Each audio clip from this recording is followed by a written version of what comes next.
ሰላም ጤና ይስጥልኝ። ይህ የአማርኛ መጽሐፍት የዩቲዩብ የትረካ ቻናል ነው። በዚህ ቻናል ዘወትር ሰኞ፣ ረቡዕ እና አርብ ምሽት 3 ሰዓት ላይ የተመረጡ የአማርኛ መጽሐፍ ትረካዎችን ወደ እናንተ እናደርሳለን።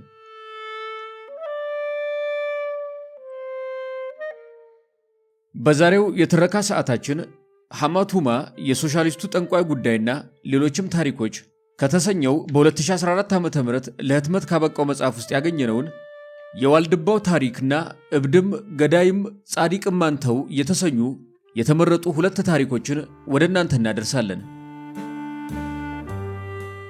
ትረካውን ማድመጥ ሲጀምሩ ቪዲዮ ላይክ ማድረጎን አይርሱ። ቻናላችንን ሰብስክራይብ ካላደረጉ ሰብስክራይብ በማድረግ የቻናላችን ቤተሰብ ይሁኑ። እስከ ትረካው ማብቂያ ድረስ አብራችሁን ቆዩ።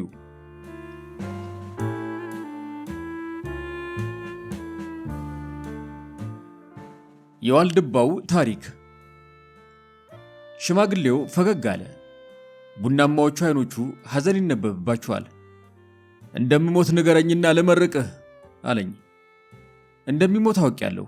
የዩኒቨርሲቲ የሕክምና ትምህርቴን ባለማጠናቀቄ ምክንያት ብቃቴ የተመሰከረ ሐኪም አልነበርኩም። ግን ጫካ ውስጥ ከ6 ዓመት በላይ በሕክምና አገልግያለሁ። በጣም የታመሙ ሊሞቱ የደረሱ ሰዎችና የቁስልና የህመም አይነቶችን በጠቅላላ አይቻለሁና ሽማግሌውም እንደሚሞት መናገር ይችላለሁ። ደክሟል። ደግሞም የደም ማነስ አለበት። ምናልባትም የደም ካንሰር አለበት። ግን የማረጋግጥበት ሁኔታ አልነበረም። ከኔ የጫካ ሐኪምነት አቅም በላይ የሆኑ መጠነ ሰፊ የላቦራቶሪ ምርመሮች ያስፈልጉታል። ደግሞም በሽታው ምን እንደሆነ የማውቅበት መንገድ ቢኖረኝም እንኳን የሚያስፈልገው መድኃኒት ግን አይኖረኝም። ይሻሎታል ስል ዋሸሁት። ደግ ሰው ነህ አለኝ፣ መለኛነቱን በሚያሳይ መልኩ። ሙሉ በሙሉ የነገርኩት ነገር እውነት እንዳልሆነ አውቋል። እኔ ግን መጨረሻዬ እንደተቃረበ ይሰማኛል። ምንም አይደል፣ ፈጣሪ ጋር ቀርቤ ፍርዴን ለመቀበል ጊዜው ደርሷል። ውድ ኪኒኖችህን እኔ ላይ አታባክን ሲል ጨመረበት። ለታመሙ ወይ ለቆሰሉ ጓደኞች ስጣቸው። ምስኪኖች፣ ለነሱ የበለጠ ያስፈልጋቸዋል። በታወቀውና ራቅ ባለው የዋልድባ ገዳም ውስጥ የሚገኙ መናኞች ስለ ሽምቅ ተዋጊዎች ሲያወሩ ሁልጊዜ በሐዘኔታ ነው። እነኚህ ወጣቶች በሕይወት የተሞሉ ናቸው፣ ግን ደግሞ በቅርብ ጊዜ ሟች ናቸው ይሉ ነበር ብዙዎቹ። አንዳንዶቹ ባዩን ቁጥር ያለቅሳሉ። ጥቂቶቹ በሐዘኔታ ራሳቸውን ይነቀንቃሉ። ሌሎች ሊያዩን እንኳን ስለማይፈልጉ ፊታቸውን ያዞራሉ። ዋልድባ የመቶ ዓመታት ዕድሜ ያለው ገናና ገዳም ነው። ሴቶች የማይገቡበት ከመሆኑም በላይ የራሱ የአስተዳደር ተዋረድና ጥብቅ ሕግጋት አሉት። ማንም ምድራዊ ሕይወት በቃኝ ያለ ሁሉ ዘቡ ብሎ የሚገባበት አይደለም። አዲስ ገቢዎች ለ1-2 ዓመት ከብቶች በማገድ እርሻ በማረስ ውሃ በመቅዳት የራሱ የመስኖ ውሃ ያለውን የሙዝ እርሻ በመንከባከብ ስራዎች ገዳሙን በማገልገል ነው የሚጀምሩት። ይህ የአገልግሎት ጊዜ እንዳለቀ እድገት ይኖራል። እያንዳንዱ ቄስ ወይም መናኝ የየራሱ ጎጆ ይሰጠዋል። አብዛኛውን ጊዜ በጎጆ ውስጥ እያሳለፈ ቀን ከሌሊት ይጸልያል።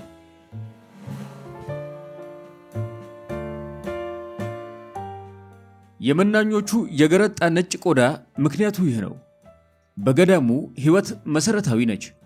ምንም የአልኮል መጠጥ የለም። ምግቡም የተፈጨ ሙዝ ከማር ወይም ከኑግ ጋር ተደባልቆ ነው። እንጀራም ሆነ ስጋ አይፈቀድም። ብዙዎቹ መናኞች ብዙውን ጊዜ ሱባኤ ላይ ነው የሚሆኑት። የጠራሁህ ሕክምና እንድታደርግልኝ ልጠይቅህ አይደለም አለ ሽማግሌው መናኝ። አንዱ ለታ ልጠይቅህ ነው። ማድረግ የምችለው ነገር ከሆነ አደርጋለሁ አልኩኝ በዝግጁነት። ኑዛዜን እንድትሰማኝ እፈልጋለሁ አለኝ ሽማግሌው ረጋ ብሎ። እኔ ግን ያልጠበቅኩት ነገር ነው። ኑዛዜን ስማኝ፣ የመናኝ ኑዛዜ። ፊቴ መገረሜን አሳይቶ ነው መሰለኝ እንደገና ፈገግ አለ። አይኖቹ አሁንም ያሳዝናሉ። እንድጠጋው ጠቆመኝ። በርጩማውን አስጠጋሁና አልጋው አጠገብ ተቀመጥኩኝ። ልክ እየተነጋገርንበት እንዳለነው ጎጆ ሁሉ ሽማግሌውም ዕጣን ይሸታል። ምናልባትም በቄሶቹ ፈንታ ለምን ላንተ መናዘዝ እንደፈለኩ ራስህን እየጠየቅ ይሆናል አለኝ መልሴን በማይጠብቅ መልኩ። ራሴን ነቀነቅኩ። ምክንያቱ ቀላል ነው ቀጠለ። ሌሎችን ለማዳን ሕይወትህን የሰጠህ ታጋይ ነህ። ሐኪም ነህ። ድሆችን ትንከባከባለህ። እኔንና ሌሎችን ለማከም ብዙ ጊዜ ወደዚህ ትመጣለህ። ሁሌም ደግ፣ ሁሌም ጨዋ ነህ። ዋናው ነገር ሌሎችን ለማገልገል ለሌሎች ለመሞት መወሰንህ ነው። ከኔ በላይ የክርስቶስ ተከታይ አንተ ነህ። እውነት ስለሆነ አትቃወመኝ። እኔ ምን አደረግኩ? ራሴን ከነዚህ ግድግዳዎች ኋላ አስገብቼ ዘጋሁ። ዞር የማይለውን የውጭውን ዓለም እዚያው ተውኩት። ራሴን ለማዳን የሚጠቅሙ ተግባራትን ብቻ ነው ያደረግኩት። ከውጭ የሚደረገውን ኢፍትሃዊ ነገር ሁሉ አውቃለሁ፣ ግን ልታገለው ያደረግኩት ነገር በጣም ትንሽ ነው። እንዲያውም ጠፍቼ መጥቼ ነው እዚህ ገዳም የተደበቅኩት። የተከፉትን ማን ይንከባከባቸዋል? ገዢዎቹ ድሃውን ሕዝብ ሲጨቁሩ ስለ ፍትህ ማን ይጮሃል? በየዕለቱ ልጆቻቸው የሚገደሉባቸውን እናቶች እንባ ማን ነው የሚያብስላቸው? እናትህ ስላንተ ስትጨነቅ የሚያጽናናት ማን ነው? እኔ አይደለሁም። በእርግጥ የተሻለ ጊዜ እንዲመጣ እነዚህ የመከራ ዓመታት እንዲያበቁ ጸልያለሁ። ግን ጸሎት በቂ አይደለም። ክርስቶስም ራሱ እኮ ለኃጢአታችን ለመሞት ወደ ምድር ድረስ መጥቷል። እሱን ነው ምሳሌ ማድረግ ያለብን። እኔ ግን እንደዚህ አላደረኩም። በተናገረው ነገር እንደማልስማማ ልነግረው አሰብኩ። ለሁላችንም ሲጸልይ እንደነበረና በራሱ መንገድ ሲረዳን እንደነበር ልነግረው ፈለግኩ። ግን ቃላት ሊመጡልኝ ስላልቻሉ በዝምታ ተመለከትኩ። እሱም ታሪኩን ቀጠለ። ደግሞም እንዴት የሚገርም ታሪክስ እንደነበር። እዚህ ዋልድባ ያለነው ብዙዎቻችን ከመነሻው ቄሶች አልነበርንም አለኝ። በእርግጠኝነት መቼም እዚህ ቄስ ያልሆኑ እንደኔ ከከተማ የመጡና ሌሎች ከየገጠሩ የመጡ እንዳሉ ታውቃለህ።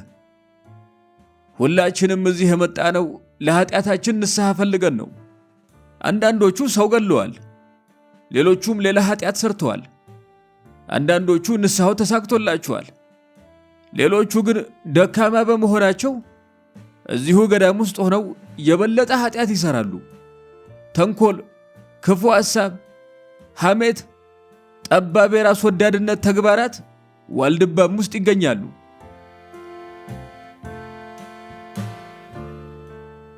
ዋልድባ ምንም አይነት ድሎት የማይፈቀድበት ቦታ እንደመሆኑ ዘፈን የተከለከለ መሆኑን አውቃለሁ። በጭራሽ ሊሆን የማይችል ነገር ሲፈጠር የሚባል የተለመደ ብሂል አለ። አንዳንዴ በዋልድባም ይዘፈናል።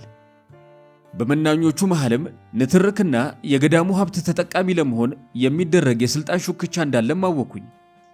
አንድ ወገን መንግስትን ሲደግፍ፣ ሌላ ወገን ሽምቅ ተዋጊዎችን እየደገፈ ፖለቲካም በገዳሙ ኑሮ ውስጥ ጣልቃ ገብቷል።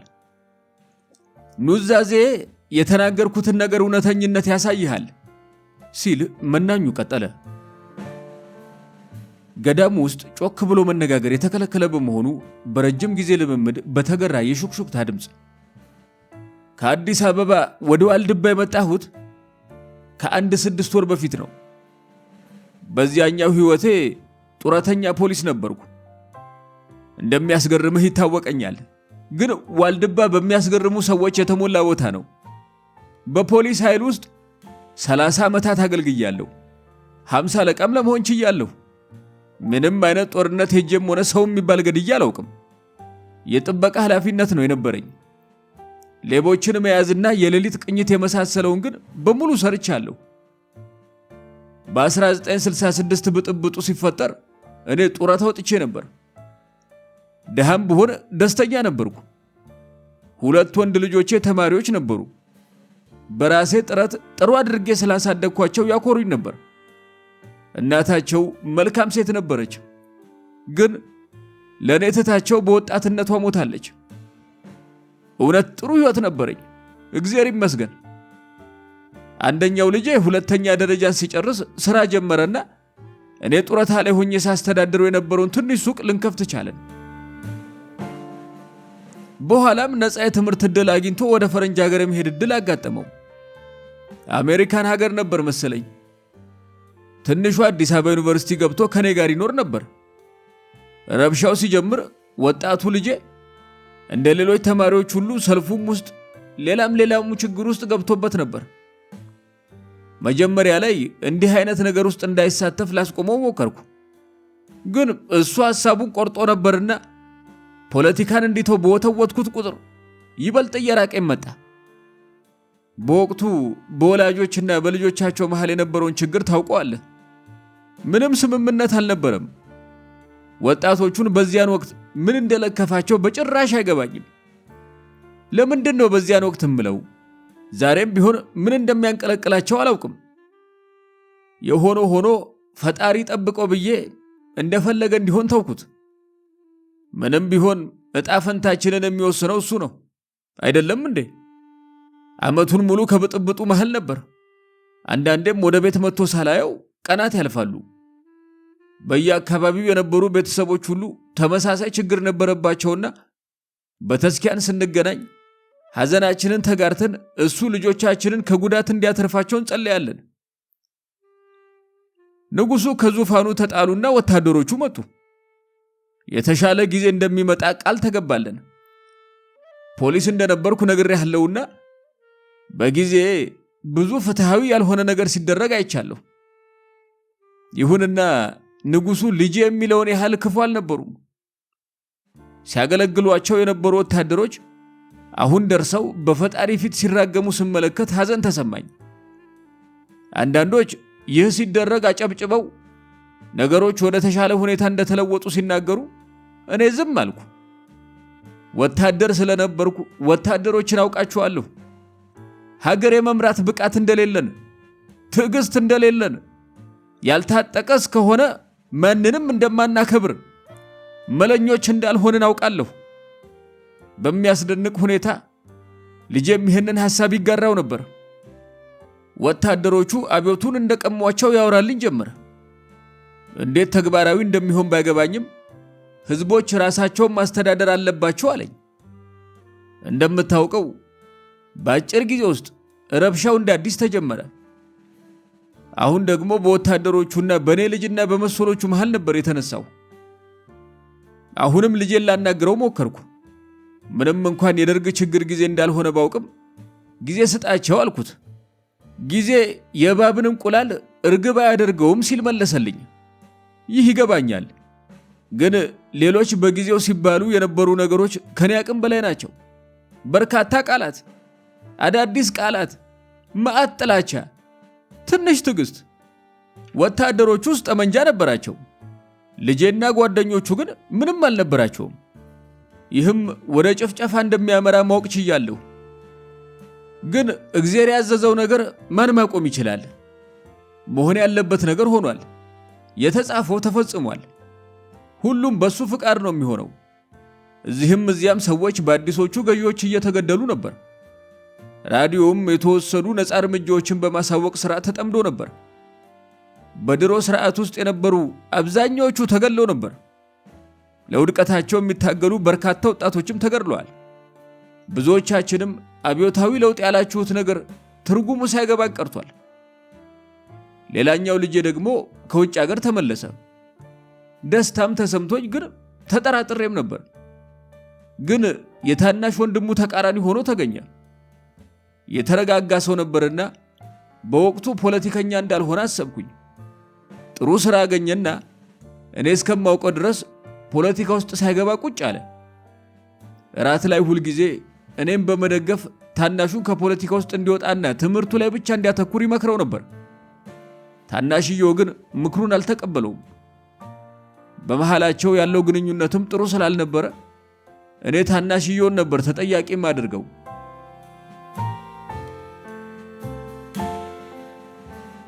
ከዚያም በጥይት መገዳደሉ ጀመረ። እናንተ ናችሁ የጀመራችሁት ይባላል። ይሄን አንተም ነበርክበት። ልጅ የሚሳተፍ ነበር መሰለኝ። አልነገረኝም።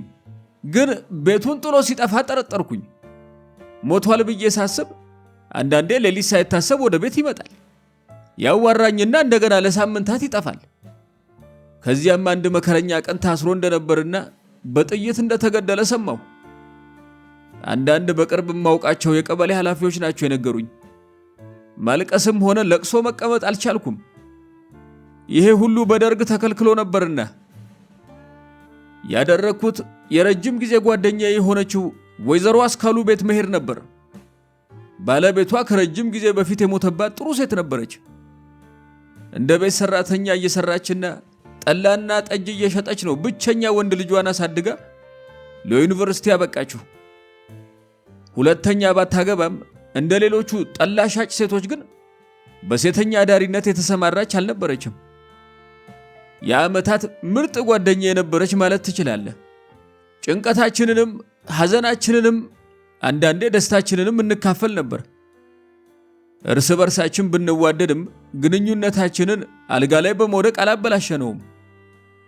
ጥሩ ተማሪና ጨዋ የነበረው የሚወዳትና ማታ ማታ እየሰራ ይንከባከባት የነበረው ልጇ የልጄ ጓደኛ ነበር። የምትኖረው ለሱ ነበር ማለት ይቻላል።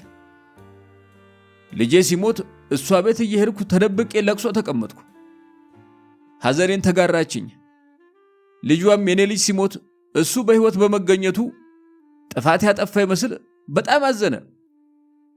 በምስጢር የተሰማቸውን ሐዘን እየገለጹ በአካባቢው የሚኖሩ ጎረቤቶቼና ሌሎችም ሐዘኔን በድብቅ ተካፈሉኝ። በርካታ ቁጥር ያላቸው ወንድና ሴቶች ልጆቻችን በየዕለቱ እየተገደሉ ስለነበር እኔም በተራዬ እነሱ የዋሉልኝን ውለታ መለስኩላቸው። በየምሽቱ የጥይት ድምፅ ስንሰማ እኛ ወላጆችም በትንሽ በትንሹ እየሞትን ነበር። ብዙዎች ደርግን በመታገል ሊያግዟቸው ልጆቻቸውን ተቀላቀሉ። ብዙዎች ግራ ተጋብተው ምኑም የማይጨበጠውን አውሎ ነፋስ ዝም ብለው ይመለከቱ ነበር። ማንም ምንም አይነት ምክንያት አይቀበልም። ማንም ምክር አይጠይቅም። ሁሉም በመተኮስ በመዋጋት በመከራከር ተጠምዶ ነበር። እኔ ጸለይኩ። ሁላችንም እንጸልይ ነበር። ግን ቤተክርስቲያንም ውስጥ ቢሆን ሰላም አልነበረም። በሺዎች የሚቆጠሩ እያለቁና ሕፃናት ልጆች ለጅብ እየተወረወሩ እንዴት ሰላም ሊኖር ይችላል? አንዳንድ ቄሶች ይህንን ጉዳይ በትምህርታቸው ውስጥ በቀጥታ ያነሱ ነበር። ሌሎች ደግሞ በምሳሌና በዘወርዋራ ንግግር ያነሱት ነበር። ግን ሁላችንም ይገባን ነበር። ፍርሃት ሁሉም ቦታ ነግሶ ነበር። ምናልባት ከኔ በተሻለ ሁኔታ በምታውቀው ጉዳይ እያሰለቸሁ እንዳይሆን። እንዲያውም በጭራሽ ስል መለስኩ። በወቅቱ እዚያው ሆኜ አይቼዋለሁ፣ ግን የሽማግሌው ታሪክ መስጦኝ ነበር። የታዛቢ እይታ፣ የቤተሰብ ጭንቀት፣ በእነዚህ ጉዳዮች ላይ የራሴ ልምድ አልነበረኝም። ከአሁን በኋላ ብዙም አላሰለችህም አለ ሽማግሌው። በዚያ የእንባና የሞት ሰሞን አንዱን ቀን ጓደኛ ያስካሉ ወደ እኔ ቤት መጣችና ከገባች በኋላ ጩኸቷንና ለቅሷን ለቀቀችው። ገና በሩን ስከፍትላት በእንባ የራሱ አይኖቿን አይቼ የፈራሁት ነገር እውን መሆኑን ለማወቅ ጊዜ አልፈጀብኝም። ብቸኛው ልጇ ተገሏል። ይባስ ብሎም ሰው ሁሉ እንዲያየው አስክሬኑ በአቅራቢያችን ባለ መንገድ ላይ ተጥሏል። የሆነ ሰው ሬሳውን አይቶ ነው መርዶን ያረዳት። መጥፎ ጊዜ መቼም ለመጥፎ ምግባር መስፋፋት እድል ይሰጣል። ቀስ ብለን አረጋግተን መርዶን እንድናረዳት መጀመሪያ ለኛ ነበር መነገር ያለበት። ካረጋጋኋትና ለቅሷ ከመጠን በላይ ሆኖ የደርጎቹን ትኩረት እንዳይስብ ጎረቤት ከጠራው በኋላ እኔ ራሴ ሄጄ አስክሬኑን አየሁት። ጅብ ሲጫወትበት ያደረ ይመስል ተቆራርጧል። ተወዳጅ ለሆነች ሴት ስቃይ ምክንያት የነበረውን የደጉን ልጅ ሬሳ ስመለከት ለረጅም ሰዓት እዚያው ቆሜ ቀረሁ። ሬሳው አካባቢ የቆመውን ወታደር ተመለከትኩት። ድንገት አንድ ሰው በማልቀስ ወንጀል ከሰራ በማለት ተመልካቹን ይከታተላል። እምባዬን ታግዬ ነው ያስቆምኩት። እዚያው በቆምኩበት የፈጣሪን ስም በንዴት በማንሳት ከባድ ኃጢአት ሰራሁ። የት ነው ያለኸው ስል በቁጣ ጠየቅኩት። ልጆች ሲገደሉ የታለህ አንተ? የኔ ልጅና ሌሎች በሺዎች የሚቆጠሩት አይበቁም አልኩት። ቃላት ሊገልጹት ከሚችሉት በላይ ተናድጄ ነበር። ንዴትም ወደ ኃጢአት ይመራል። ኃጢአት ገባሁ። ቅስሞ ወደ ተሰበረው የረጅም ዓመታት ጓደኛዬ ወደ ቤቴ ተመለስኩ። ለእንዲህ ያለች ሴት ምንድነው ምላት? ጠንከር በይ፣ እምነትሽን እግዚአብሔሩ ላይ ጣዩ። ሁሉም ቃላት ባዶና የልብ የማያደርሱ ሆኑብኝ። ዝም ብዬ አብሬያት አለቀስኩ። ልክ እኔ እሷ ቤት እንዳደረኩት አንድ ሳምንት እኔ ቤት ተቀመጠች። ሐዘናችንን ተጋራን። ግን በዚህ ምክንያት ክብደቱ አልቀነሰም። አብረን አነባን። ትልቁ ልጄ ሳልነግርህ ዘነጋሁት እንጂ ለሳምንትና ከዚያ በላይ ከቤት ውጪ የማደር ልምድ አምጥቶ ነበር። በጣም ትኩረት የሚሻ ሥራ ስለነበረው ማታ ማታ መስራት እንዳለበትና በሰዓት እላፊውና በተኩሱ ምክንያት ቢሮ ቢያድር እንደተሻለ ነገረኝ። ግን ሁልጊዜ እሁድ ማታ ሊያየኝ ይመጣል። ከዚያም በማግስቱ በጠዋት ተነስቶ ይሄዳል። እኔም የተለየ ትኩረት አልሰጠሁትም። በመጨረሻም ወይዘሮ አስካሉ ወደ ቤቷ ተመለሰች። ግን ተለውጣ ነበር። በየቀኑ እየሄድኩኝ ጎበኛት ነበር። ግን ሙት እንደማናግር ነገር ነው። ብዙም አታወራም፣ ምግብም በደንብ አትበላም። ግን ሁልጊዜ ታነባለች። ሁኔታዋ ስላስፈራኝ ቤቷ ውስጥ ለረጅም ሰዓታት መቆየት ጀመርኩ። ከሌሎች ሰዎችም ጋር በመመካከር እሷ ሳይገባት ተራ በተራ ቤቷ ማደር ጀመርን። ብቻዋን ብንተዋት ራሷን ታጠፋለች ብዬ ፈርቼ ነበር። ምን ያህል ተሳስቼ እንደነበር። እየተንቀሳቀሰችና እየተነፈሰች ቢሆንም በመጀመሪያ በሕይወት ሳትኖር እንዴት ራሷን ልትገልጽ ትችላለች? የምወዳት ሴት ነበረችና እኔም አብሬያት ሞትኩኝ። ዓለምን ሁሉ መንግስትንም ጠላሁ። የታጠቁ ወታደሮች እጆቻቸው በደም ተነክረው በኩራት ተጀነነው ሲራመዱ ማየትን ጠላሁ። ማፈር ሲገባቸው እነሱ ግን በእብሪተኝነት በሕዝብ ፊት ይንጎማለላሉ። የሕፃናት የሽማግሌና የአሮጊት ገዳዮች፣ በጠቅላላ ወንጀለኞች ብቻ። የሲኦል ፈተናዬ አንድ ቀን ከሰዓት በኋላ ደረሰብኝ። ቤቴ ቁጭ ብዬ መዝሙረ ዳዊትን እያነበብኩ እያለ አንድ የድሮ ጓደኛዬ ሊጠይቀኝ መጣ። በፖሊስ ሰራዊት ውስጥ አብረን ነበርን። ግን እሱ እንደኔ ጡረታ አልወጣም ነበር። ለጥቂት ደቂቃዎች ስለ ድሮ ጊዜና ስለ አሁኑ አሰቃቂ ሁኔታ ስናወራ ቆየን። በልጄ ሞት የተሰማውን ሐዘን ገለጸልኝ። አስካሉስ እንዴት ነች ሲል ጠየቀኝ። ቋሚ ከምትባል ሙት ብትባል እንደሚቀል ነገርኩት። ምስኪን ሴት አለ በሐዘኔታ። ምስኪን ራስህም ጭምር አለኝ በድንገት። ለምን እንደዚያ እንዳለ ጠየቅኩት። ትንሽ ተንቆራጠጠና ስወተውተው ጊዜ እውነቱን ቁጭ አደረገልኝ። እኔም ሊጠይቀኝ የመጣበትን ያንን ዕለት ረገምኩት። ሽማግሌው ታሪኩን ቆም አደረገና ውሃ እንድሰጠው ጠየቀኝ። ተጎነጨና ትረካውን ቀጠለ። ለአስካሉ ልጅ ሞት ተጠያቂው ትልቁ ልጄ እንደሆነ ነገረኝ። ታላቅ ድንጋጤ ወደቀብኝ። ሙሉ በሙሉ ደነዘዝኩኝ። ጆሮዬን ማመን ስላቃተኝ ጓደኛዬ ላይ በንዴት ጮህኩበት። ውስጤ ጥርጣሬ እያደገ ቢመጣም ላለመቀበል የተቻለኝን ያህል ተቃወምኩ። በጣም አዝናለሁ አለኝ ጓደኛዬ። ያወክ መስሎኝ ነበር። እኔ ግን ምንም የማውቀው ነገር አልነበረም። ራሴን አረጋግቼ እውነቱን እንዲነግረኝ መለመን ነበረብኝ። እሱም አልደበቀኝም። ልጄ ደርግን ከሚደግፉ ድርጅቶች ውስጥ የአንዱ አባል መሆኑንና በግድያ ውስጥ እየተሳተፈ መሆኑን ነገረኝ። ልጄ አስካሉን ልጅ አናርኪስት ነው ብሎ ማጋለጡን ነገረኝ። በዚህም ምክንያት የአስካሉ ልጅ እንደታሰረና ልጄም ከሌሎች ጋር በመሆን እንደመረመረው እንደገረፈውም ነገረኝ። እግዚአብሔር በሚያውቀው ይህ እውነቱ እንደሆነ ልጄ ሌሊቱን የሚያሳልፈው በቅርብ ባሉ ጓደኞቹ በሚመሩት የቀበሌ እስር ቤት እንደሆነና በየምሽቱ ወጣቶችን እንደሚያሰቃዩና እንደሚገሉ ነገረኝ። ባለሁበት ወረዳ ብዙዎች የልጄን ተግባራት እያወቁ እኔ ይህንን ሁሉ እንደማላውቅ ሲሰማ ተደነቀ። ምን ልበለው? ማታ መስራት አለብኝ ነው ያለኝ ልጄ። እሁድ ማታ የሚጎበኘኝ፣ በጠዋትም ሄደው ስለ ስራው ምንም የማይናገረው ሁሉም ነገር አሁን ተገጣጠመልኝ። በታናሽ ወንድሙ ሞትም ያን ያህል አለማዘኑ አሁን ገና ታወሰኝ። በሐዘኔ መሃል አስካሉ ባየችኝ ቁጥር ስቅስቅ ብላ ማልቀስ የምትጀምረው ለምን እንደሆነም ገባኝ። ልጇን በማጣቷ የምታነባ ይመስለኝ ነበር። ለካንስ ለኔው ነበር የምታለቅሰው። አሁን የሽማግሌው እንባ በጉንጮቹ ላይ እየወረደ ነበር። ምን ነው ከሚስቴ ጋር በሞትኩኝ ኖሮ ወይም ከልጄ ጋር ሀፍረት የወረሰኝ ስሜ ጠፋ። የተረገምኩ ሽማግሌ ነኝ። የገዛ ልጄ ነፍሰ ገዳይ ነው። የአብራኬ ክፋይ የምወዳትን ሴት ሐዘን ላይ ጣላት። ደምደም የምሸት ውስጤ በሰበሰ የቆሸሽኩ መስሎ ተሰማኝ። ቤተ ክርስቲያን መሄድ አቆምኩ። ግን ምንም እንኳን ባመነታም እንደምንም ራሴን አስገድጄ ወደ አስካሉ ቤት ሄድኩኝ። ስታየኝ ማልቀስ ጀመረች።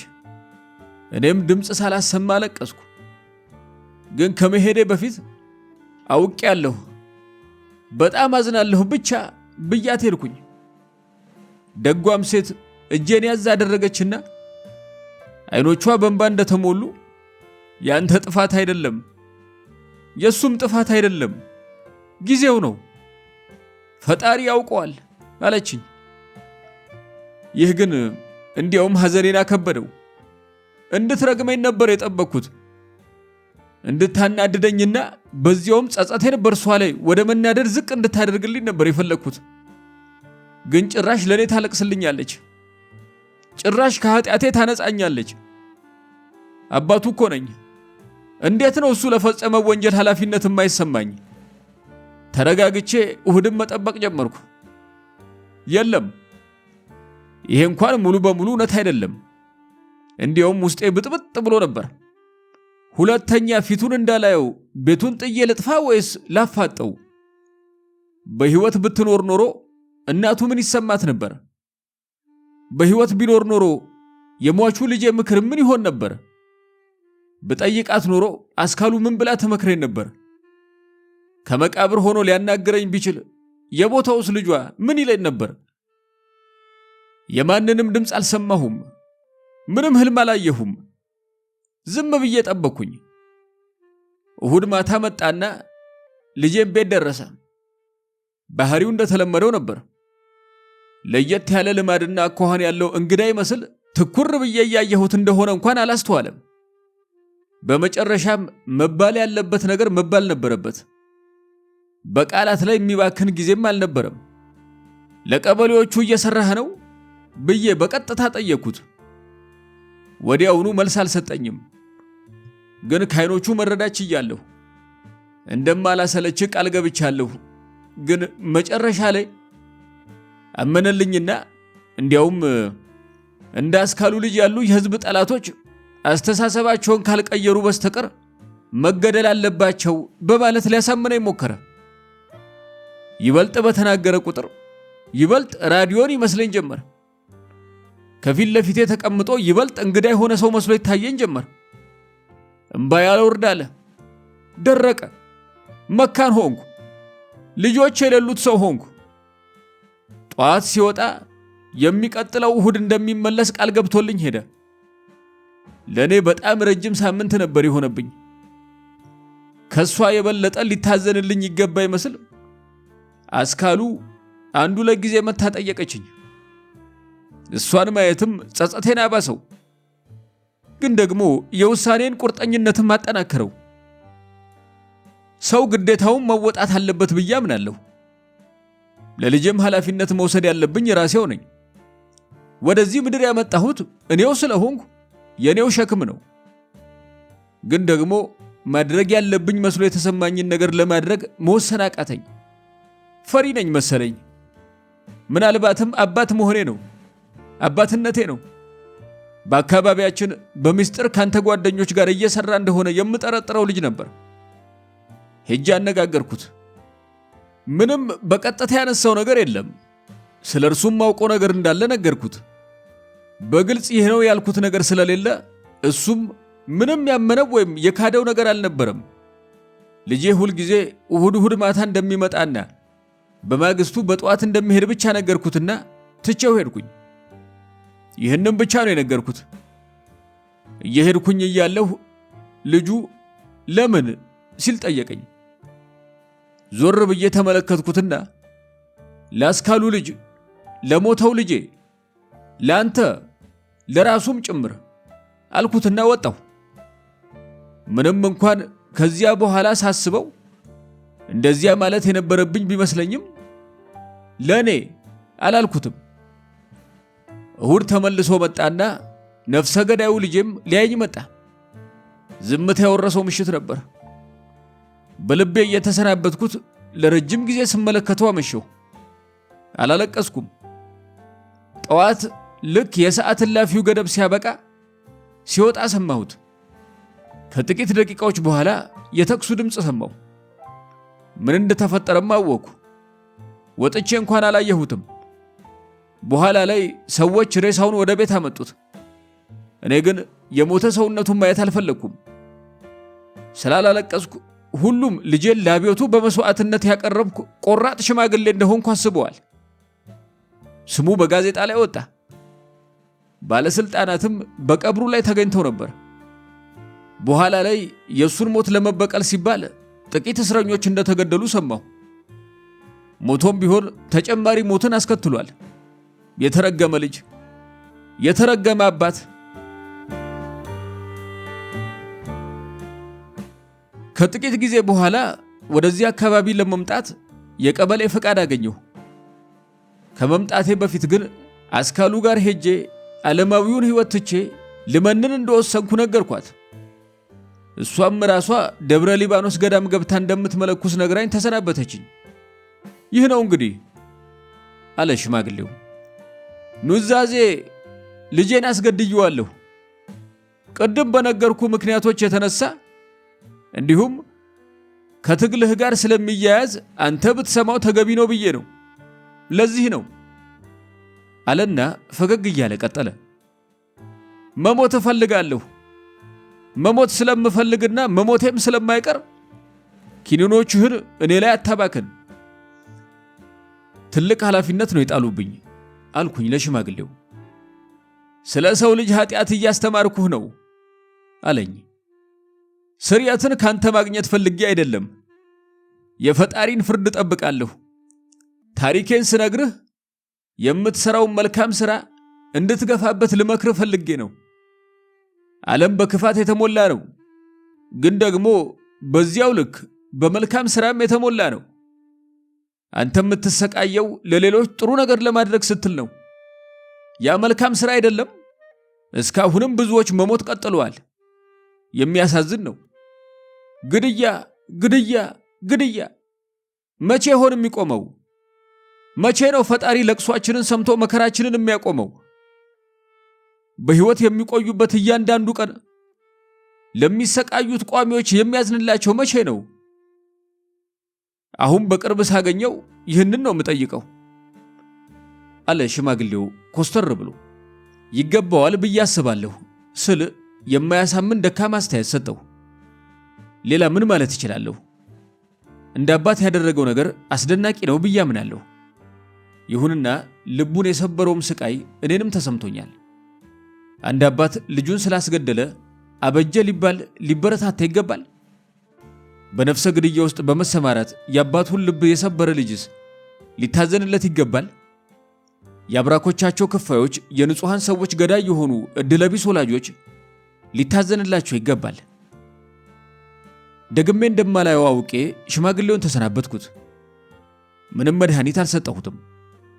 እውነተኛው ስቃዩ ከሳይንስ የመፈወስ አቅም በላይ በመሆኑ እንኳን እንደኔ ያለ በቂ አቅርቦት የሌለው የሽምቅ ታጋይ ሐኪም ቀርቶ የትኛውም ኪኒን ህመሙን አይቀንስለትምና ዋልድባ እንደ ሁል ጊዜው በሚያስፈራ ሁኔታ ጭር እንዳለ ነው። የቁሙታን ገዳም፣ ስቃይ ውስጥ ያሉ ነፍሳት ማቆያ፣ ከተዘጉ ጎጆዎች ጀርባ ያሉ የሚያሳምሙ ምስጢር ዘብ ጠባቂ። በዋልድባ ሰው ያንሾካሽኳል እንጂ ጮክ ብሎ አያወራም። የኢትዮጵያ አሰቃቂ ታሪኮች ምላስን ሽባ ጆሮንም ደንቆር ያደርጋሉና የምመራው የራሴ ሕይወትና ያልተጠናቀቀ ትግል ይጠብቀኛል። ሽማግሌውን ትቼው ታጋይ ጓደኞቼ ወዳሉበት አካባቢ ሄድኩኝ። ተጨማሪ ትግሎች፣ ተጨማሪ አሰቃቂ ታሪኮች፣ አንዳንዶቹ በሹክሹክታ የሚነገሩ፣ አንዳንዶቹ ጮክ ተብለው የሚነገሩ። እንግዲህ ታጋዮች የሚናዘዙት ለሌሎች ታጋዮች ነው፣ ያውም ከመሞታቸው በፊት ያንን ለማድረግ ጊዜ ካገኙ።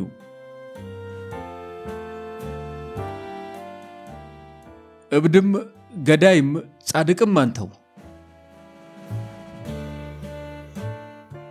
የአብዮቱ ግርግር አምልጦታል። ሽማግሌውን ንጉሠ ነገሥት ከዙፋን ያነሱት ዕለት እሱ ከባድ የዞረ ድምር ውስጥ ሆኖ ስታንኮራፋ እንደ ናፍጣ ጄኔሬተር በምትጮህ ወፍራም ሴተኛ አዳሪ ቅፍ ውስጥ ተኝቶ ነበር። በኋላ ላይ ዜናውን ሲሰማና በየጎዳናው ላይ የወጣውን ሕዝብ ፈንጠዝያ ሲመለከትም ምንም አልመሰለውም። ሽማግሌውን ንጉሥም ሆነ አጃቢዎቹን ወዷቸው አይደለም፣ ሥርዓቱን በአጠቃላይ ኋላ ቀርነቱን፣ አንፏቃቂነቱንና ሙሉ በሙሉ የነቀዘና የተጨማለቀ መሆኑን ሁሉ ይጠለዋል። ብዙ ጊዜ ለራሱ ሽማግሌው ንጉሥ እርቃኑን ከመቅረቱ በላይ እሱና ተከታዮቹ በሙሉ ልክ እንደ በሰበሰ ሥጋ ይገማሉ እያለ ይናገር ነበር። ብቻውን እየሞተ ያለ መንግሥት ነገር መገልበጡ ለሱ መልካም ጉዳይ ነበር። ግን በየዕለቱ ተማሪዎች፣ አስተማሪዎች፣ የመንግሥት ሠራተኞች ሰልፍ ሲወጡ ሲያይ ሴቶች፣ ቄሶችና ሴተኛ ዳሪዎች ጭምር በተቃውሞ ፖለቲካ ውስጥ እንደገቡ ሲያይ የዚህ ሁሉ ነገር መጨረሻው የት እንደሆነ ራሱን ይጠይቃል። በተፈጥሮ ተጠራጣሪ ቢሆንም ራሱን በተጨባጭ ነገር ብቻ የሚያምን ሰው አድርጎ ነው የሚወስደው። በመሆኑም ከጊዜ በኋላ ከብጥብጡ የሚጠቀሙት ጠመንጃ የታጠቁ ሰዎች እንደሚሆኑ ድምዳሜ ላይ ደርሷል። ትላንት የንጉሡን ትዕዛዝ በመቀበል ሰልፈኞች ላይ ሲተኩሱ ነበር። ነገ ደግሞ የተለቀቀው ዙፋን ላይ ዘለው ይወጡና እንደገና ሰልፈኞች ላይ መተኮሳቸው አይቀርም። ጄኔራሉ ለዘላለም ይኑሩና ንጉሡ እንዳበቃለት ነው የቆጠረው። እስካሁንም ድረስ የተከሰቱትም ሁኔታዎች የሱ መላምት የተሳሳተ መሆኑን የሚያሳዩ አልነበሩም። እሱ ግን ቢሳሳት ይመርጥ ነበር። በከተማዋ ከሚገኙ ሆስፒታሎች ትልቅና እጅግ ዘመናዊ በሚባለው ውስጥ የሚሰራ ሐኪም ነው። እንደ ሐኪም በበሽታና በሞት በተሞላች ጥቂት ሐኪሞች ባሏትና አናሳ የሕክምና አገልግሎት በሚሰጥባት ሀገር ውስጥ ብርቅ የሆነና የታደለ ፍጥረት ነበር። ሆስፒታል ውስጥ የሚያክማቸው በሽተኞች አብዛኛዎቹ ሀብታም ሰዎች ነበሩ። ለበሽታቸው ሕክምና ሳይሆን እረፍት ፈልገው ነበር ወደ ሆስፒታል የሚመጡት። ሴት ወይዘሮቹ የሚመጡት ወጣት ሐኪም ወይም ሌላ አይነት ፍቅረኛ ፈልገው ሲሆን እሱም ራሱ ሌላ ጊዜና ቦታ ላይ ቢሆን ሰላምታ እንኳን ከማይሰጡት ቢያንስ ከሁለት የተከበሩ ወይዘሮች ጋር የፍቅር ግንኙነት ነበረው።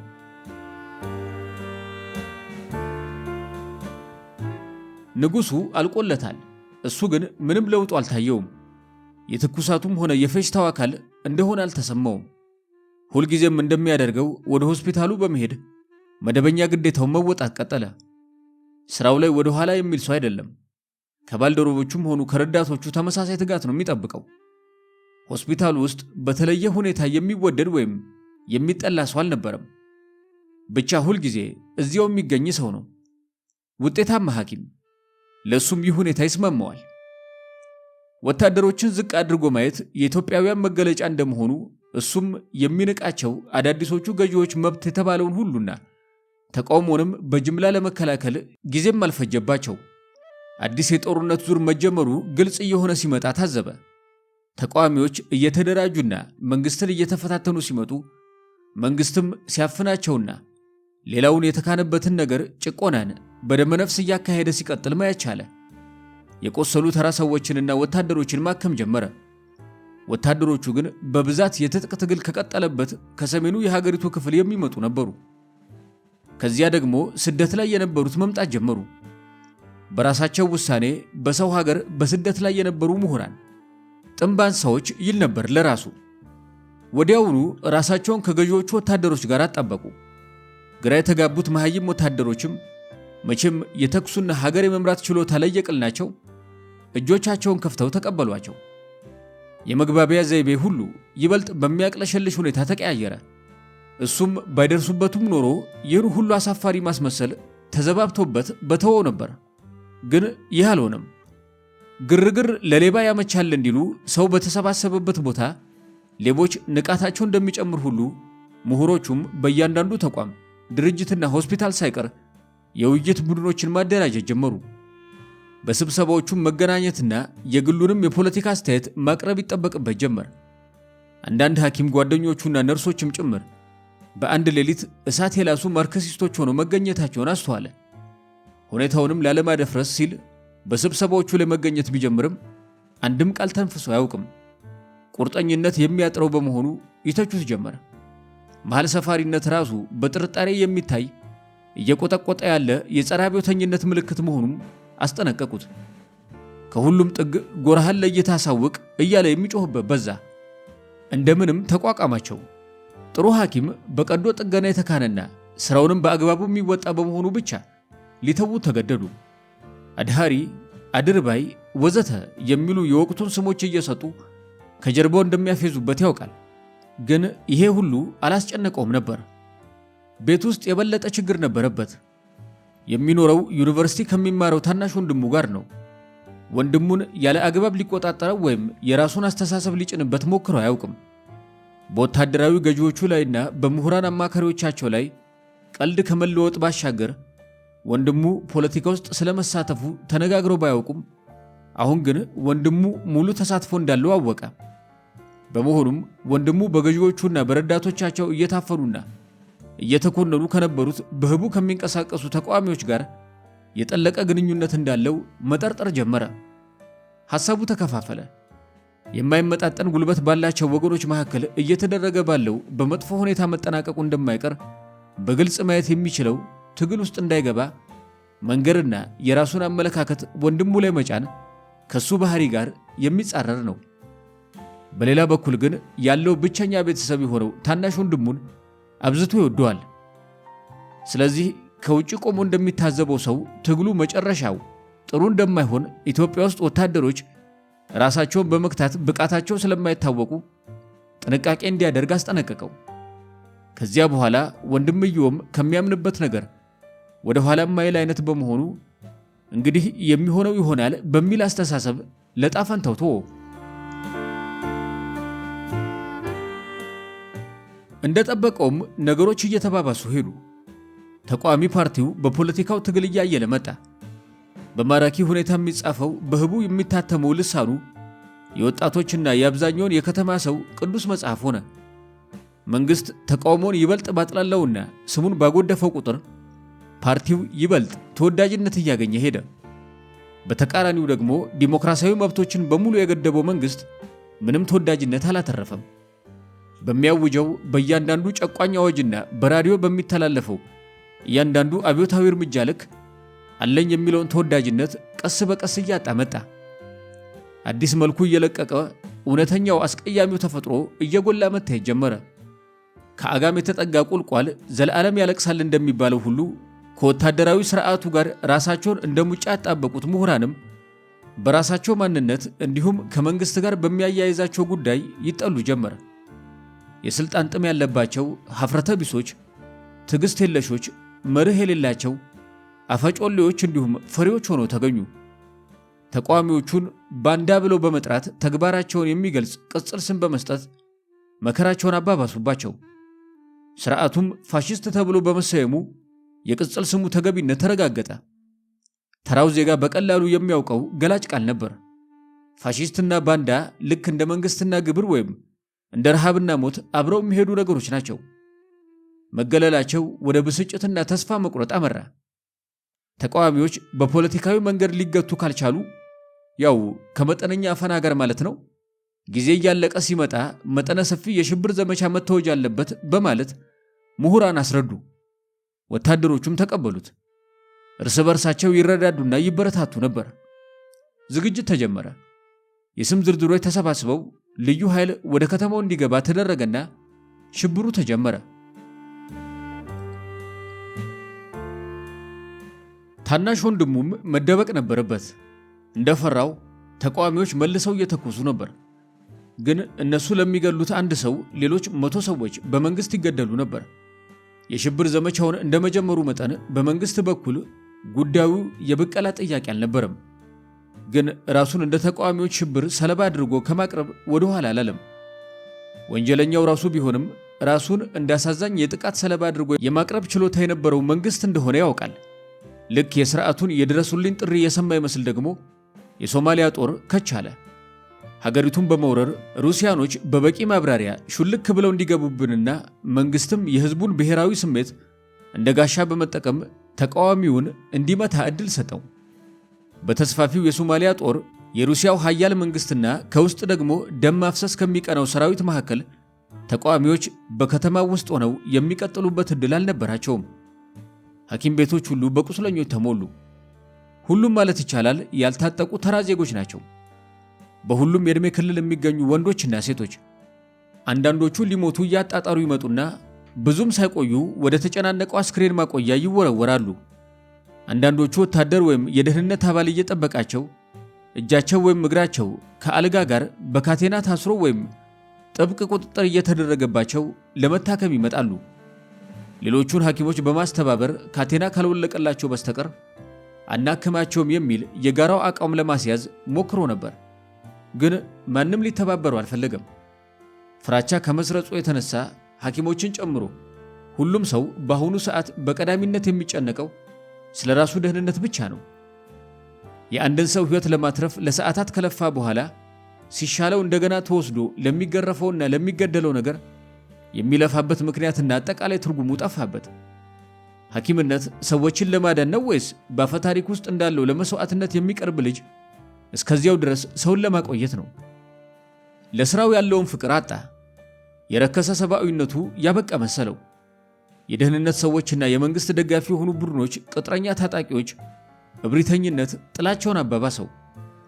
ከቁስለኞቹና ከሟቾቹ መሃል አብዛኛዎቹ ምንም ያላጠፉ ንጹሐን መሆናቸውንና ራሳቸውን እስኪስቱ ድረስ ሞት ለፋሽስቶች እያሉ ይጮኹ ከነበሩትም መሃል ብዙዎቹ ጥፋታቸው መቃወማቸው ወይም የተቃዋሚ ፓርቲ አባል መሆናቸው ብቻ መሆኑን አወቀ። ልምድ ያላቸውን የተቃዋሚ ፓርቲ የከተማ እዝ አባላት የነበሩትንም ጭምር አይቷል። አብዛኛዎቹ በሚያሰጋ ሁኔታ ውስጥ እንኳን ሆነው በሚደንቅ ሁኔታ የተረጋጉ መሆናቸውና በተደጋጋሚ ራሳቸውን ለማጥፋት በሚያደርጉት ሙከራ የሚገለጸው ወኔያቸው አስደንቆታል። ለራሱ ዘለዓለማዊ ተጠራጣሪ እንደመሆኑ አክራሪዎች ቢላቸውም በጥርጣሬ መታየት የሌለባቸው ቆራጦች ሆነው አግኝቷቸዋል። በተለይ የገዢዎቹን ጫማ ከሚልሱት ከሌሎቹ ጋር ሲያነጻጽራቸው ለወንድሙ ጓዶች ያለው አክብሮት ጨምሯል። በዙሪያው ከሚያየው ነገር የተነሳ ጥላቻው በምንም አይነት ሊቀንስ አልቻለም። በተቃራኒው ገለልተኝነቱ እየተሸረሸረ ሕሊናውም እየቆረቆረ በመሆኑ የጨፍጫፊዎቹ ተባባሪ መሆን አለመሆኑን ራሱን መጠየቅ ጀመረ። የሟቾቹ ዘመዶች የሞተባቸውን ሰው ሬሳ ለመውሰድ የጥይት ዋጋ እንዲከፍሉ በመገደዳቸው እዚያው ሆስፒታል ውስጥ እየተካሄደ ያለውን የደራ የአስክሬን ሽያጭ ሳያውቅ ማለፍ አልቻለም። ነገሩ ሁሉ በተቀነባበረ ሁኔታ ልክ እንደ ንግድ አንዳንዴም ደረሰኝ እየተቆረጠ ዋጋው አስክሬኑ በተመታበት የጥይት ቁጥር ብዛት እየተሰላ ነበር የሚካሄደው። እንደምታውቀው ጥይቱ ገንዘብ ወጥቶበታል ብሎ አንድ ታጣቂ ካድሬ ዘመዱን በሞት የተነጠቀውን ሰው ሲነግር ሰምቶታል።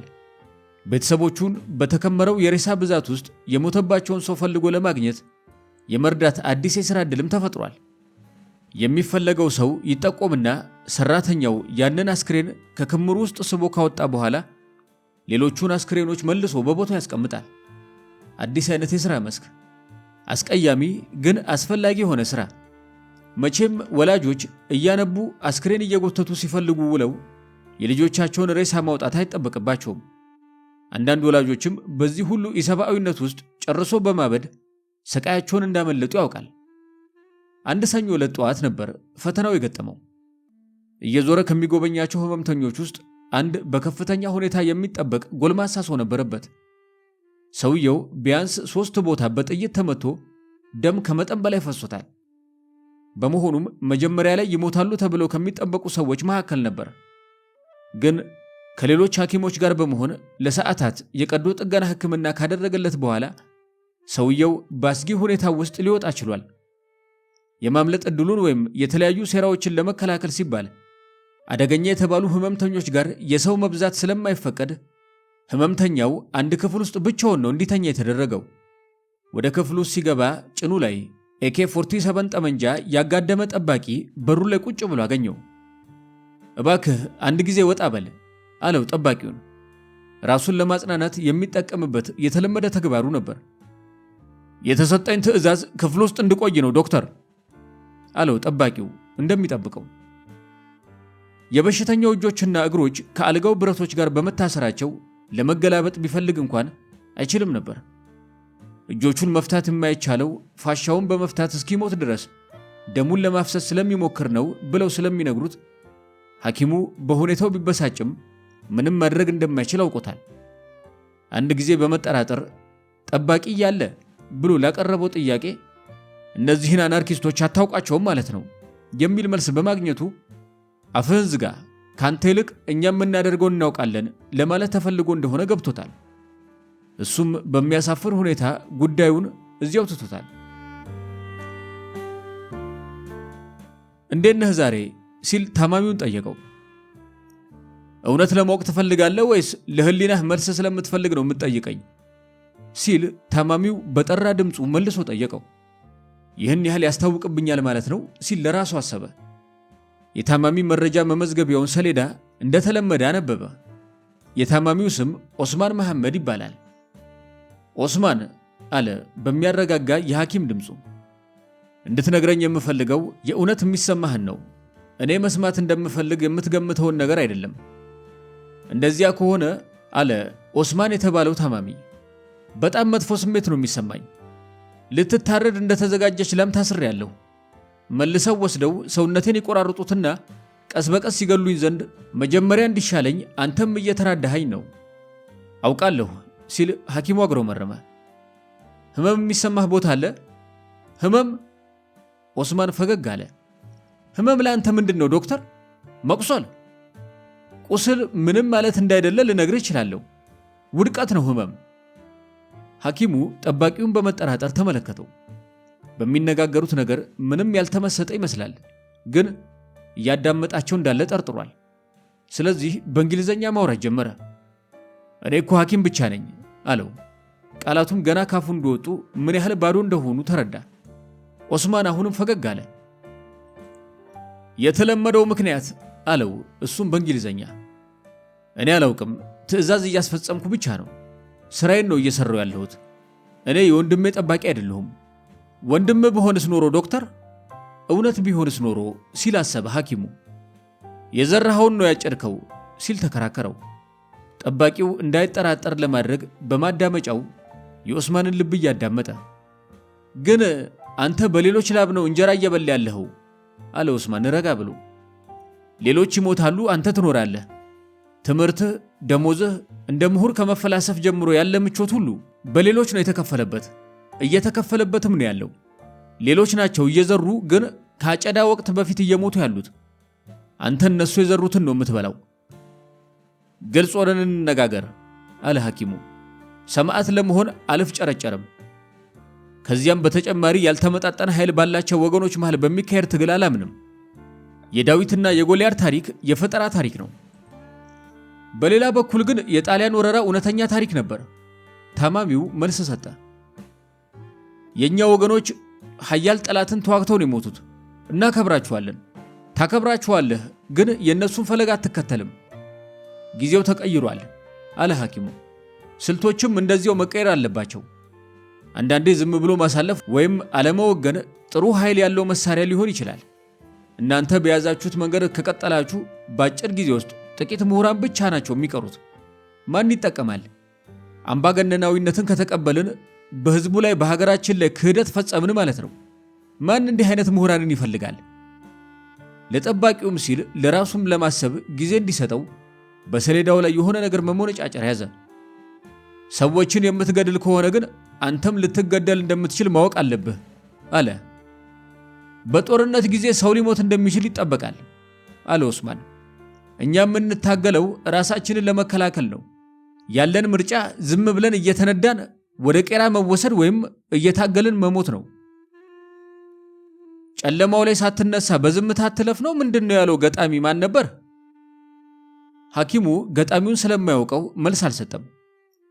የገደልከው ሰው አለ ሲል ምንም ሳያሰላስል በቀጥታ ጠየቀው።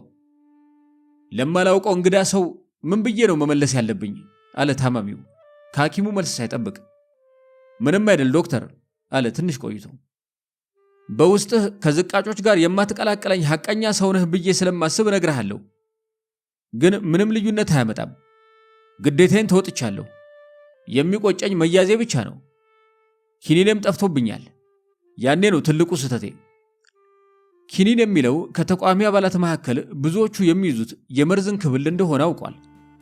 ብዙዎች ኪኒኑን በመዋጥ ስቃይንና ጓዶቻቸውን ሊክዱ የሚችሉበትን ሁኔታ አምልጠዋል። ለምን ራስህን ልታጠፋ ትፈልጋለህ? ታማሚው ሐኪሙን በእውነተኛ ግርምት ይመለከተው ጀመር። እያሾፍክ መሆን አለበት አለው። ስታስበው ስለ ጤንነቴ ስለተጨነቁ እስኪሻለኝ አሳክመው ሊለቁኝ ይመስልሃል? ጠባቂው ይታይሃል አይደል? ብርቱ ግርፋት ይጠብቀኛል። ካቴናዎቹ እኮ ሊነግሩህ ይገባ ነበር። ሐኪሙ ራሱን ነቀነቀ። የሚያደርገው ነገር ሲያጣ ትኩሳቱን እንደሚለካ አይነት እጆቹን በኦስማን ግንባር ላይ ጫናቸው። ንገረኝ እስኪ ዶክተር፣ እግርና እጁ የታሰረን ታማሚ እንዴት እንደምታክም የሕክምና ትምህርት ቤት ውስጥ አስተምረውሃል? ሐኪሙ ፈገግ ብሎ ዝም አለ። አውቃለሁ፣ ይገባኛል አለ ኦስማን። ምንም ማድረግ የምትችለው ነገር የለም። በየቦታው ያለው ይሄ ነው። አምባገነኖች እንዲቆዩ የሚረዳቸውም ይሄው ነው። አንተ ግን አንድ ነገር ማድረግ ትችላለህ ዶክተር።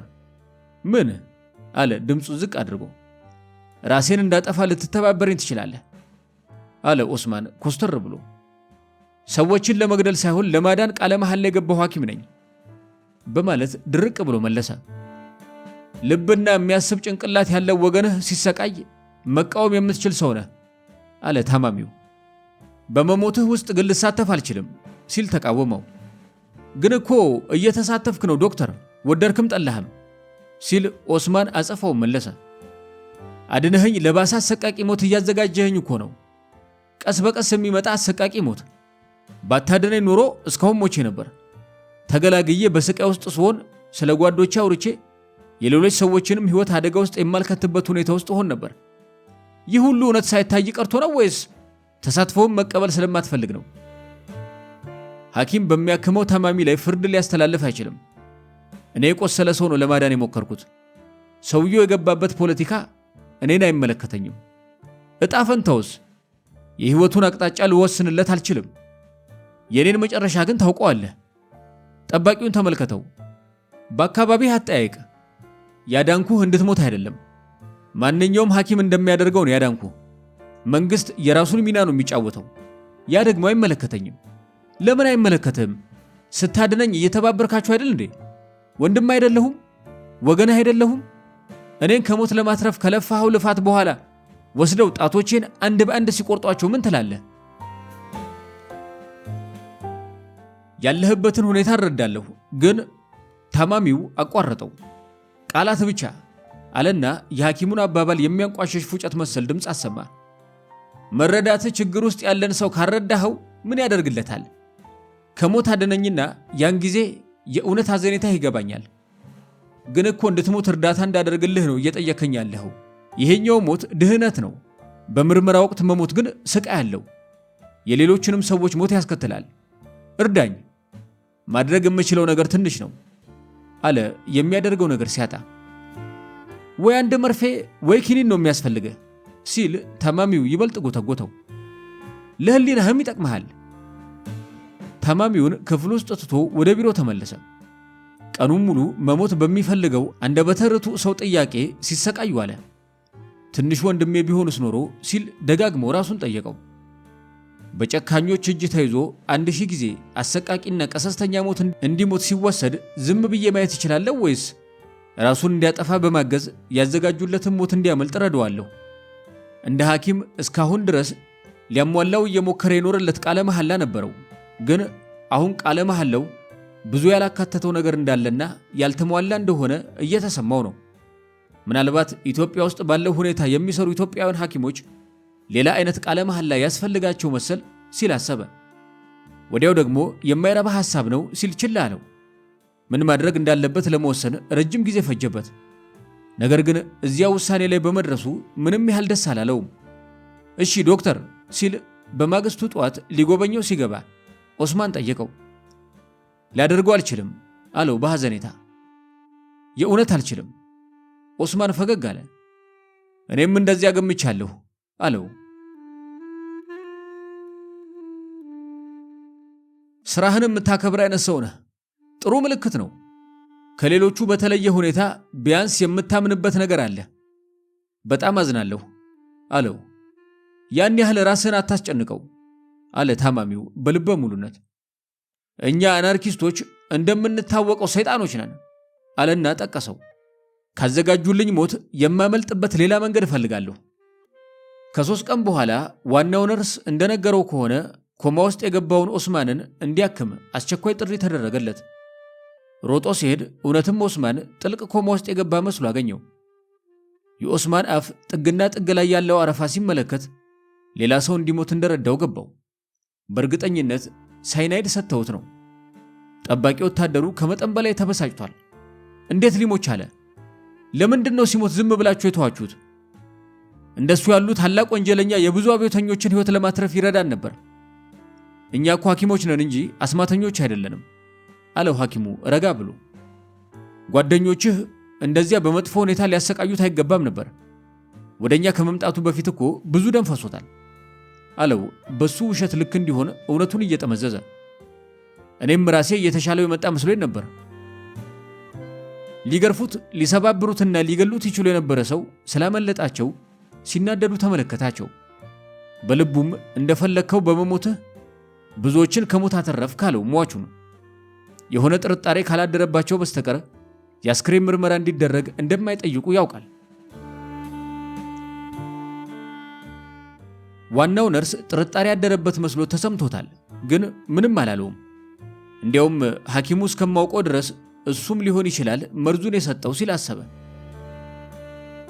ከዚህ በኋላ ሐኪሙ በጥልቅ ትካዜ ተዋጠ። የበለጠ ቁጡብ ሆነ።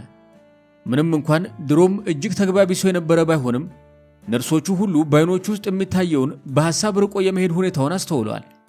ግን እነሱም ቢሆን የጊዜው ሁኔታ ጫንቃቸው ላይ የጣለ ሸክም ስለሚሰማቸው የሱንም ሁኔታ በተመሳሳይ ምክንያት ጋር አያያዙት።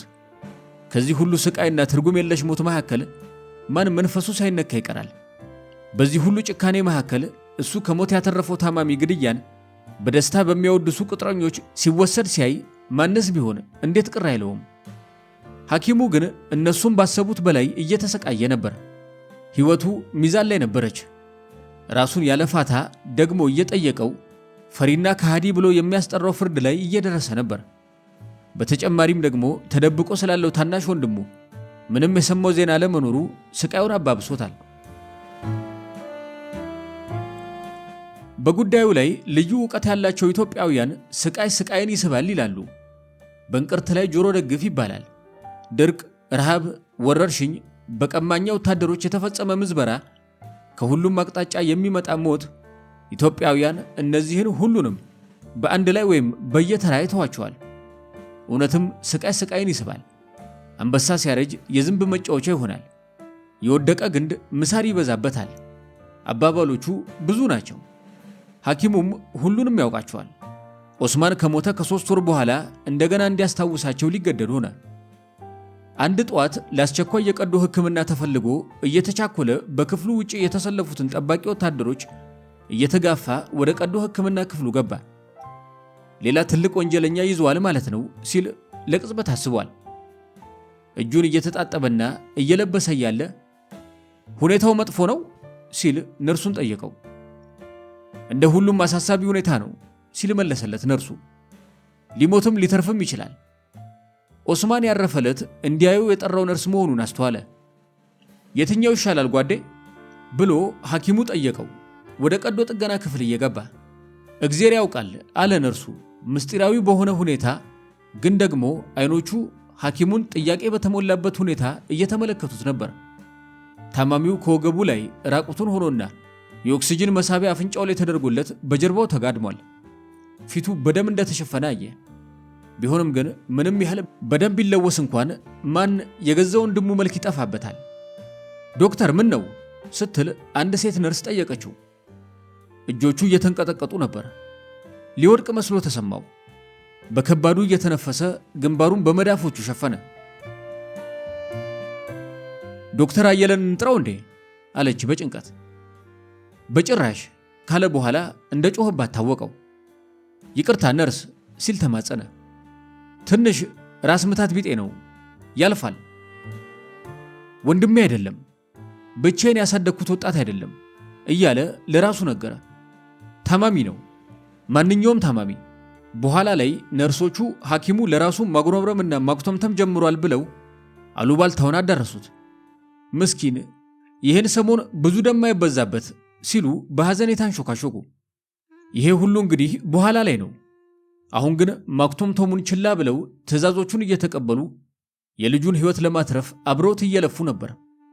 ቀዶ ጥገናው ካበቃ በኋላ ወንበር ስቦ ተቀምጦ እያየውና ወንድሙን እየጠበቀው ለረጅም ጊዜ አብሮት ቆየ። ቀዶ ጥገናው ስኬታማ እንደነበርና ወንድሙም እንደሚተርፍ ያውቃል። ግን ይህ ሐዘኑን ቅንጣት ታክል አላቃለለለትም። ነርሶቹ ቡና ቆይቶም ሳንዱች ነገር አመጡለት። ዋናው ነርስ ነበር በኋላ ላይ መጥቶ ክፍሉን ለቆ እንዲወጣ የጠየቀው። ምን ሲል ጮህበት። ለአንተ እዚህ መቆየት ጥሩ አይደለም አለ ነርሱ በትህትና። ጠባቂዎቹ እርስ በርሳቸው ለምን ስለዚህ ታማሚ እንዲህ ተጨነቀ ብለው ያወራሉ። ስለዚህ ብሎ ነርሱ አቋረጠ። እንደሌላው እንደ ሁሉም ታማሚ ነው አለ ሐኪሙ ንዴቱን ሳይደብቅ። እነሱ ግን ዘወትር ስለ ሁሉም ታማሚ የምትጨነቅ መሆንን አያውቁም ሲል ነርሱ ዋሸው። እሱም ራሱ ቢሆን ሐኪሙ ይህንን ያህል ሲነካ እሱ ራሱ የሞት አፋፍ ላይ የቆመ ሲመስልና ይህንን ያህል ለታማሚ ትኩረት ሲሰጥ አይቶት አያውቅም። በመጨረሻም ነርሱ ሐኪሙ ክፍሉን እንዲለቅ አሳምኖት አብሮት ወደ ቢሮ መጣ። ወደ ውስጥም ተከትሎት ገባ። ሻይ ወይም ቡና ላምጣሎት ዶክተር ሲል ጠየቀው። አልፈልግም፣ እስኪ ብቻዬን ተወኝ በቁጣ የተናገረ መስሎት ነበር። ነገር ግን ጨዋ ለመሆንም ሆነ ለመለማመጥ ምንም አቅም አልነበረውም። ልረዳህ የምችልበት መንገድ አለ ሲል ነርሱ ጠየቀ። ሐኪሙ እርዳታ እንደማይፈልግ ሊጮህበት ብሎ ራሱን አቆመው። ነርሱን ትኩር ብሎ ይመለከተው ጀመረ። ድምፁ ውስጥ ሌላ ነገር ለማለት እንደፈለገ የሚያመላክት ነገር ነበረው። ምን ማድረግ ትችላለህ? ምን ለማለት ፈልገ ነው? በተዘበራረቀ ሁኔታ እያወራ ያለ ይመስል ነበር። ነርሱ ወደሱ ጠጋ ብሎ ቆመ። ስድ እየሆንክ እንዳይመስልህ ግን አውቃለሁ አለው። ምንድን ነው የምታውቀው? ምን ለማለት ነው? ግራ የተጋባ ሕፃን ልጅ እንደመሰለ ለራሱም ተሰማው። ታማሚው ወንድምህ እንደሆነ አውቄያለሁ አለው ነርሱ። ዶክተር አትካድ፣ ጉዳት ላደርስብህ ፈልጌ አይደለም። ስሙ ጠባቂዎቹ ስም ነው ብለው የያዙት ስም መታወቂያው ላይ ካለው ጋር አንድ ነው። ግን እንደምትመሳሰሉ አይቻለሁ። ተሳስቻለሁ? ምንም ዋጋ የለውም አለ ሐኪሙ ተስፋ በመቁረጥ። ዋጋማ አለው አለ ነርሱ። እውነት ወንድምህ ከሆነ ልንረዳው እንችላለን። አባባሉ በጭንቅላት ውስጥ የሆነ ደወል ደወለ። ወጥመድ። ማነህ አንተ ሲል ጠየቀው ነርሱን በጥንቃቄ እየተመለከተው። ልክ እንዳንተ የሚሰማኝ ሰው ነኝ አለ ነርሱ ምስጢራዊነት በተሞላበት ሁኔታ። ሰምና ወርቁን ተወውና በግልጽ ንገረኝ አለ ቆጣ ብሎ። ነርሱ ለቅጽበት አመነታ። እሺ ማወቅ ከፈለክ አለው። ከነሱ አንዱ ነኝ። ከነሱ አንዱ? ጥያቄው አስፈላጊ ነበር። ገባው። ኦስማን? አዎ። ለኦስማን ኪኒኑን የሰጠው አንተ ነህ አለ ባጭሩ። ሌሎች ብዙዎችንም አሰቃቂ ሞትን እንዲያመልጡ ረድቻቸዋለሁ ሲል ነርሱ አረጋገጠለት። ማድረግ ከምችለው ትንሹ ነገር ነው። ለምን አንተና ጓደኞችን ልታስመልጧቸው አልሞከራችሁም? ለዚህኛው ጥያቄም ቢሆን መልሱን ያውቀዋል። የሚቻል ነገር አይደለም። በሌሎች ሆስፒታሎች ካሉ ካመለጡ በኋላ የጠባቂዎቹ ቁጥር ጨምሯል። የማይቻል እንደሆነ ታውቀዋለህ። ራሱን ነቀነቀ። የቆሰለን ሰው ተሸክሞ በእነዚያ ሁሉ ጠባቂዎች ስር ማለፍ የማይሞከር ጉዳይ ነበር። ታናሽ ወንድሜ ነው ሲል ተናዘዘ። ይህንንም ሸክም ምስጢሩን በመጋራቱ የተሻለ ስሜት ተሰማው። ተቀመጥ። ነርሱ ከፊት ለፊቱ ተቀመጠ። ምንድን ነው የሚደረገው ሲል ጠየቀው። በዚያውም አንድ ጊዜ ወንድሙ ሲያነበው ያየውን ተመሳሳይ ርዕስ ያለውን መጽሐፍ አስታወሰ። ያን ጊዜ ወንድሙን እየቀለደ ይህ መጽሐፍ መንገዱን ያሳየኛል ብለህ አስበህ ከሆነ በኋላ እንዳትገረም፣ ስለ ኢትዮጵያ ምን ያውቃል ኢትዮጵያዊ ቢሆን ኖሮ በምትኩ ሌላ መጽሐፍ ነበር የሚጽፈው።